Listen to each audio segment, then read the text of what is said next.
اللہ الرحمن الرحیم۔ حضرات گرامی، ایک کامیاب دکاندار رات کو دکان بند کرنے سے پہلے ضروری سمجھتا ہے کہ اپنے کھاتے کو درست کر لے، کیا لیا، کیا دیا، کیا قرض ہے، کیا ادھار ہے، کتنی نقدی بکری ہوئی، اور پورا حساب لگا کے پھر ایک پلان تیار کر لیتا ہے کہ کل کیا کرنا ہے۔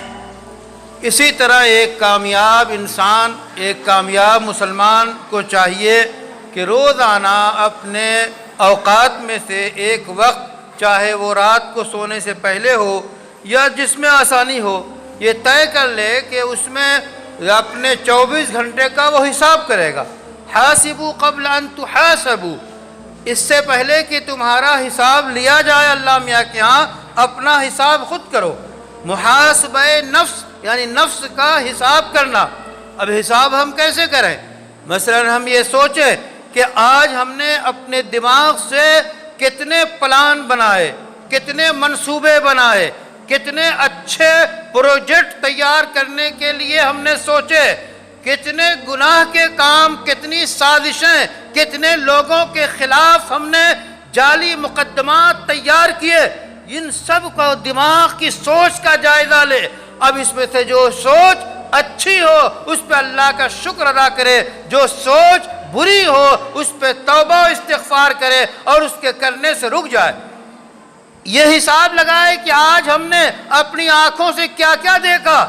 اچھی چیزیں دیکھی تو سبحان اللہ پڑھے، اگر اجنبی لڑکیوں کو یا حرام چیزوں کو اس نے دیکھا تو توبہ و استغفار کرے، اللہ کے سامنے سجدے میں گر جائے، ندامت کا اظہار کرے، آئندہ نہ کرنے کا ارادہ کرے۔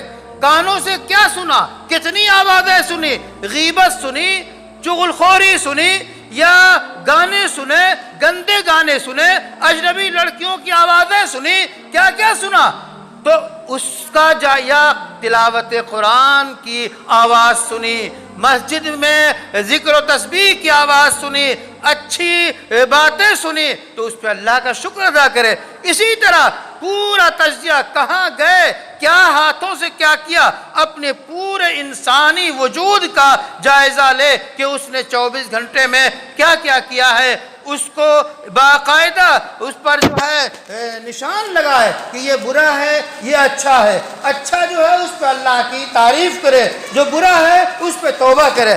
اس طرح اپنی زندگی کے ہر ورق کو، گویا پوری زندگی ایک کھاتا ہے، زندگی کے ہر ورق کو، ہر دن کو صاف ستھرا کر کے چلے گا تو امید ہے کہ اللہ کے ہاں جب حساب ہوگا تو حساب آسان ہوگا۔